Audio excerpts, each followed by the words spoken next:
What's up, you guys? It's Steve here, and Congress is back in session, and we're hearing finally we're going to be seeing some stimulus here as they are hitting the ground running. This is your stimulus check update, stimulus package update, and breaking news update, and I've got a lot to get you guys caught up on, and also wanted to say thank you for all the well wishes on our trip. We went to Los Angeles. As you can see, we are back in Houston, Texas. Had a great time with friends, but got a lot to get you caught up on, you guys. Take a look at some of these headlines coming out. In New Hampshire visit, Biden calls on Congress to pass measures to fight inflation, as he had visited last week and said, listen, we've got to get something done to help out Americans with these high prices. And take a look at this, you guys. Just yesterday, Congress returns to battle over spending as inflation looms. President Joe Biden letting them know, let's get some legislation through. We have got to help them out. And it looks like they're making some progress. As take a look at this. 8 new Social Security bills in Congress right now. Now, we had heard before, as you will recall, during Biden's run, that they wanted to increase the Social Security benefits by $200 per month. But it's been a year and we have not heard anything on it. Well, now finally, it looks like there's 8 new bills out. And one of the ones pushing for this is Senator Elizabeth Warren. And she's saying, Democrats, you need to get off your rear ends and address costs. And she is pushing, saying we have got to get something done. And you can see directly from her website, she has that proposal for $200 per month. Now, in addition to that, she's saying, listen, if you guys don't get something done, if the president does not do executive orders, executive actions, it is not off the table right now for Democrats to try to run for president themselves, as they are not approving either. We're hearing that President Biden's approval rating is super low, and they are not either approving as well of the president's performances. Take a look at this. Senators Bernie Sanders and Elizabeth Warren attract presidential speculation with moves they might run in 2024 against their own party, you guys. Take a look at this. It's absolutely unbelievable. Let me know your thoughts in the comments down below. Now, in addition to that, one of the things we're hearing that's driving Biden's approval rating down even further is this. The Biden administration will appeal the transportation mask mandate. As you guys know, when we flew to Los Angeles, we had to wear masks. As we flew back to Houston, Texas, it was waived. The federal judge had overruled the mask mandate, but now we're hearing President Biden is going to be appealing it. And we're hearing that this is not a popular decision, as they're saying it might take so long by the time it's done that the pandemic might be over. And also, people are just tired, exhausted from all of the pandemic regulations. We're hearing that the new variant is less deadly, even though it's more transmissible, and people are just saying we don't need it anymore. However, a lot of people are saying we should not stop. This is not the time to lift that mask mandate, because that new variant is hitting, and we're seeing a new wave here in the U.S. I don't know. Let me know your thoughts in the comments down below, you guys, but that is what's coming out right now, and I'm going to get you caught up. We're going to dive into all the details of what's unfolding as we're hearing stimulus checks. There are currently 4 that are being proposed. 8 new bills for Social Security. Also, Build Back Better is coming back. We're going to see what makes it into that. There's also a 2022 stimulus reconciliation bill at Democrats' disposal, and all of this is happening during a midterm election year in November, so it's very likely we're going to see more bills, more proposals, more legislation hitting. We will see what passes, as Democrats are going to be pushing to stay in power. And I'm going to keep you up to date all along the way, you guys. But let's go ahead and dive right in, get you caught up in the latest. Now, before we do, if you could do me a quick favor, just takes a second. If you appreciate the updates, don't forget, smash that like button for the YouTube algorithm. Helps me out a ton. I appreciate it. Thank you so much. Also, leave your comments. Love to hear your thoughts on all this. Share this out if you think it's going to help out other people. If this is your first time here, totally free. Why not come join the Ram fam? All you got to do is smash the subscribe button, turn on that notification bell to stay up to date on everything going on. If you got any specific questions for me, shoot them to me in the DM on Instagram at SteveRam3, and consider joining my second channel, Steve Ram Finance, to learn about growing wealth, personal finance. More content coming on that channel here very soon. And with that being said, you guys, let's go ahead and dive right in. All right, you guys, so link in the description below to this article. It's going to be summarizing where everything stands with Congress and our economy. Came out yesterday from the Washington Post. Link in the description below, and it says, Congress returns to battle over spending as inflation looms. And the article reads, with inflation on the rise and cases again climbing, lawmakers are set to return to Washington this week and confront pitched fights over the financial and physical health of the country. For Democratic leaders, the list includes a need to confirm a slate of nominees for the Federal Reserve, also finalize about $10 billion in stalled pandemic aid, and refashion the White House's signature social spending initiative, aka the revised Build Back Better bill, which has been bogged down for more than a year. Now, each of the debates promised to train attention on the vexing state of the economy. Unemployment is low, yet labor needs to remain high.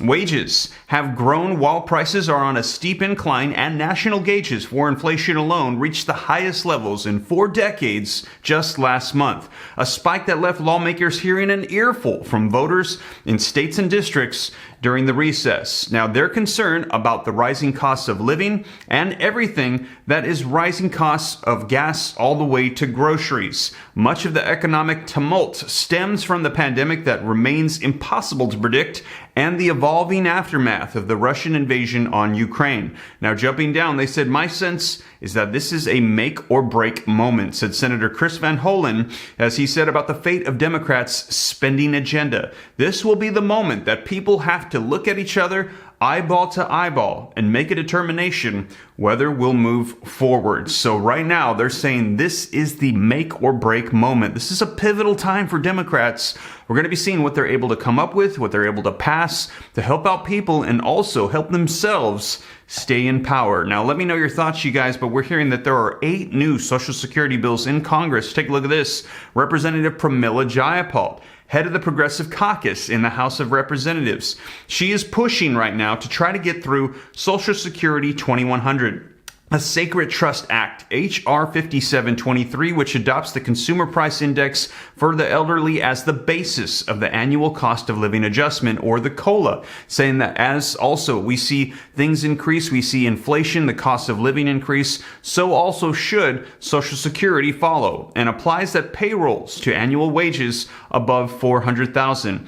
I wish to indicate our strong support for H.R. 5723, Social Security 2100, a sacred trust, and encourage its prompt floor consideration this Congress. Jumping down, she says, "I urge Pelosi to move the bill to vote in the House as soon as possible," trying to get this to the floor for a vote, increasing Social Security and taxing those with higher wages. And Senator Elizabeth Warren is saying we need to get off our rear ends and get this through. As this article that just came out yesterday says, Senator Elizabeth Warren on Sunday, yesterday, said that Democrats will be in real trouble in this year's midterm elections unless they take tangible steps to tackle soaring costs and make the economy work for the regular Americans. The Massachusetts Democrat said that she understands why President Biden is touring the country to trumpet accomplishments, but added that Americans will expect lawmakers to make big changes as inflation hits a 40-year high. If we do it over the next 200 days, we're going to be in fine shape, she told CNN's State of the Union.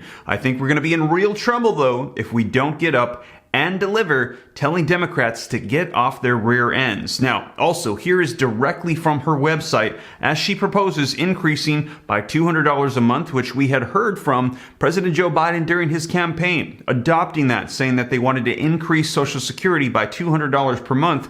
However, we haven't heard very much on it. Now, as I mentioned, we've now recently seen 8 new bills coming out. We'll see if any of these makes its way to Congress, maybe gets added to a stimulus reconciliation bill.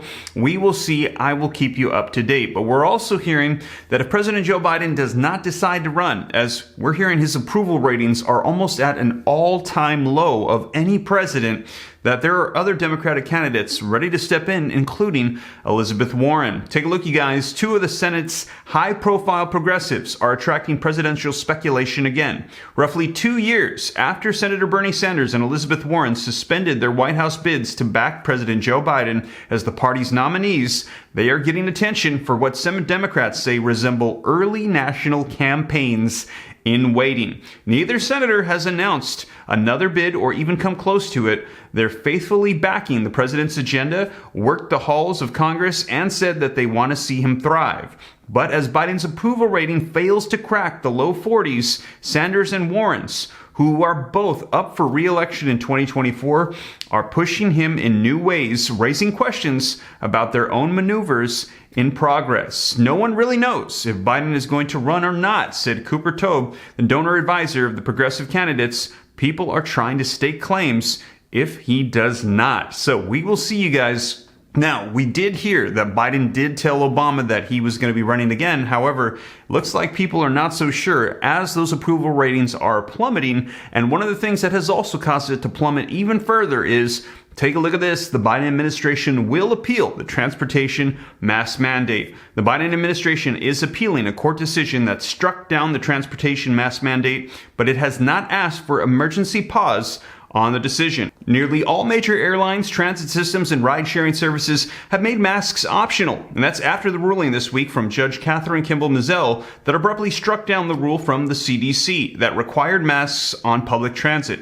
Now, the Biden administration waited a couple days before announcing that they would appeal the ruling. So we will see you guys, but as I mentioned, we flew to Los Angeles, had to wear masks, flew back to Houston, Texas a week later, and when we did, it had been struck down and we didn't have to wear them. And I gotta say, the flight attendants seemed very relieved. They had announced that they were very happy that we could finally breathe. But let me know your thoughts. A lot of people are still concerned about this pandemic, but we're hearing that this is not going to be helping Biden's approval rating, and we're seeing that it is almost at the lowest of any president ever. Even the previous president, former President Donald Trump, who we had heard had some pretty low approval ratings himself, we're hearing that Biden's is actually lower right now than former President Donald Trump. So we will see. Let me know your thoughts in the comments down below. So there you have it, you guys. That is the latest. Now, we're expecting to hear a lot more as Congress is back in session. They're hitting the ground running. We're expecting them to make a lot of traction on legislation. We've got stimulus checks. We have got child tax credits, Social Security bills, also a revised Build Back Better, a 2022 reconciliation bill, $10 billion in funding to help battle the pandemic. All of these are taking place right now, and I'll be sure to keep you up to date. And we're expecting this is all going to be happening at a rapid speed as Democrats who are in control of Congress want to stay in control, and they believe they're going to be able to do so by getting stuff done to help out the American people, which will remind them to vote for them in these midterm elections to keep them in power. So we're expecting a whole lot to unfold. I will keep you up to date here on the channel. And as always, you guys, thank you so much for joining me. If you made it this far and you haven't already, don't forget, take a quick second, smash that like button for the YouTube algorithm. Helps me out a ton. I appreciate it. Thank you so much. Also, leave your comments, share this out. If this is your first time here, totally free to stay up to date. All you got to do is hit the subscribe button, turn on the notification bell. You can come join the Ram fam. I'll keep you up to speed on everything going on. If you got any specific questions for me, I'm easy to get a hold of directly. Hop onto Instagram, shoot me a DM at SteveRam3, and consider joining the second channel, Steve Ram Finance, to learn about growing wealth and personal finance. But with that being said, you guys, thank you so much for joining me once again. I will catch you in the next one. Take care. God bless. This is Steve.